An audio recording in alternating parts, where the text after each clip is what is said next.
là aussi damay wax ne c'est la lancinante question de la dépendance waaw parce que tey jii tamit da ngay gis ne encore une fois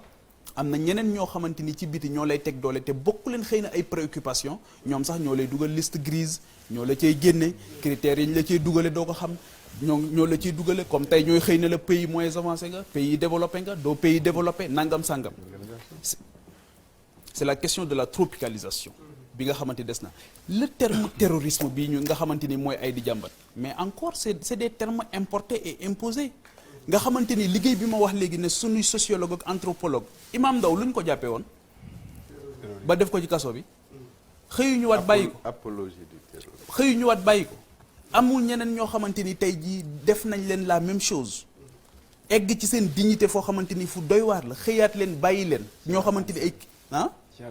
ñoo xamante ni ay kilifa lañ ñu xëyaat leen bàyyi leen donc li ma bëgg a wax rek mooy il faut que ñu def très attention parce que dafa am yu mel ni dafay interpeller ay institutions yu bari day interpeller l'exécutif d'abord parce que yu mel ni exécutif même bu fekkee ne moom am na possibilité def proposition bi mais ay am na député yoo xamante ni xëy na mën na am confiance ñoom en toute intelligence mu liggéey ak ñoom jox leen ko ñu liggéey ko ci suuf mel ni sax ñoom duñu ko porter waaye ñoom mën nañ ko jël liggéey ko def ci liggéey bi ci war yépp kon problème communication bi du am lii nee naa la même ñi jàng ñu ci bari xamuñu ci dara waxuma laa ñi jàngut loolu tamit mooy dëgg moo tax léegi bi ngay wax nii léegi moom tey ma lay challenger naan la nangam lan lay signifier intimidation lan lay signifier menace lan lay signifier. Toussaint yow defe naa bi ñuy wax sànq téléphone xam nga maa ngi la koy junj ñi ngi expliquer man la même man mii bon nañ bàyyi ba yegg si ci débat bi. Pape c'est pour te conforter dans ce que tu dis wax naa ko l'exécutif interpellé ñun ñi jàng sax xamuñu ci lu bëri. L'Assemblée nationale aussi malheureusement c'est aussi une mauvaise manière de célébrer le 23 juin parce que 23 juin 2011 rajo yëpp dañoo yendoo teg moom Abdou Aziz Sy Dabakh rajo yëpp mënoon nañu ko tegaat tey heureusement le président Niass wax na ko benn instant ne lu ñuy voté nañu ko xool parce que bientôt dañuy nekk ci suñuy tomb ñeneen nekk suñu place mais est-ce que dégg nañu ko en réalité est-ce que gentleman agreement bi nga xamante ni moom moo ci war a am ci waxtaan ci dal ci sérénité ci intelligence ci xëcc jëmandoo ci benn boor est-ce que loolu am na est-ce que préoccupation yi ñoo bokk wala déet man tey jii en tant que quelqu'un boo xamante ni dama def violence pour jël recul par rapport à tout ça yendu ak ay xale di leen déglu ay jeunes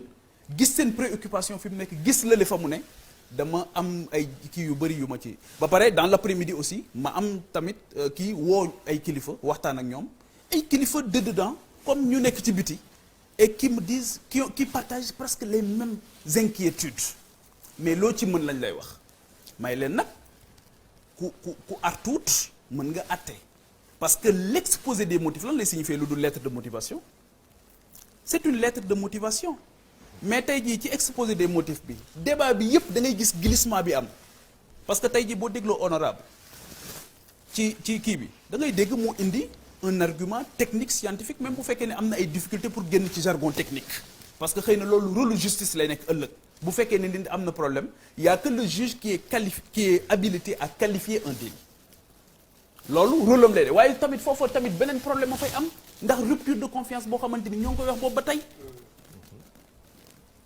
donc moom boo dégloo argument scientifique la indi wax na waaye tey dama ci déglu tey ci rajo yi ak ñi doon woote des députés depuis kii mais ku wax rek da nga naan glissement bi rapidement mooy li fi amoon dootu fi amati may leen lii dafa mel ni de moom moo nekk en toile de fond ci exposé de motifs bi et c'est des coïncidences troublantes parce que le président depuis Kaffrine il dit quoi ne li fi amoon dootu fi amati nekk sa ginnaaw ordinateur di kaj-kaji rek yaa ngi dégg donc il dit que loolu yàggatut léegi dinañ ci dem et ça apparaît dans le texte parce que on parle des réseaux sociaux foofu tamit pour man benn kii la rek fourre-tout boo xamante ni mën nañ ci dugal lu nekk waaw mën nañ ci dugal rek donc je pense que daal am na liggéey boo xamante ni des na parce que tey jii man terreur bi dëgg maa ngi ko sentir nag ci allocution Cheikh Tidiane Gadio waaw foofu dama am benn inquiétude parce que moom pour en avoir le cœur net qu'est-ce que Cheikh Gadio nous dit mu nañu déglu ngeen bi fii Castaner ñëwee mais Castaner moom mooy jóge France pour ñëw ñu wax ñu ne ñu la menace elle est là ou pas c'est même manquer de respect à nos forces de défense et de sécurité. C'est inadmissible. Il dit Castaner man su ma doon moom sax du ma ko citer mu ne Castaner ñëw na il y avait Abdoulaye Daouda Diallo xaw ma Aly Ngouille Ndiaye à ses côtés nee na journaliste bi ne ko est-ce que la menace elle est là mu ne ko non la est-ce que ñun menace baa ngi mu ne non menace baa ngi parce que am nañ menace est interne parce que nous avons des réseaux dormants mais Cheikh Gadio moom moo terrorisé le peuple sénégalais aujourd'hui man bi mu waxee inquiétude bi am naa ci ñaari façon bu njëkk bi mooy il nous dit qu'on a besoin de Castaner pour savoir qu'on a des menaces ici. C'est-à-dire qu'on ne travaille pas. Mais même waru ko woon wax sax leneen li mooy les symboles dans le cadre de ces genres de lutte honorable man damaa jàpp ne il faut aussi mettre à contribution la grande muette parce que ñoom liggéey bi dañ ci am pal waxuma ñu wax mais ñu apparaître même dans le cadre de la communication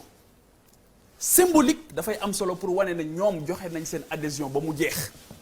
souscrire nañ te seen wàll tamit dinañ ko jouer dans cette lutte wala dans cette guerre loolu tamit c'est important mais les questions pour man restent se posent avec beaucoup d'acuité questions yi mooy dañoo définir lan mooy intimidation lan mooy menace association de malfaiteurs pour man li ñu ci wax it war nañ ko leeral toj ko ba mu leer ba nga xamante ni kenn ku ci nekk di nga mën a mbir mi dina mën a leer ci sa bopp man fekkee naa ay procès yu bari fekkee naa ay procès yu bari foofu laay jeexale da ngay gis ne 90% des gens qui tombent yenn saa yi réere li texte bi wax moo tax réere droit bi moo tax donc il faut que ñu gën a dimbalante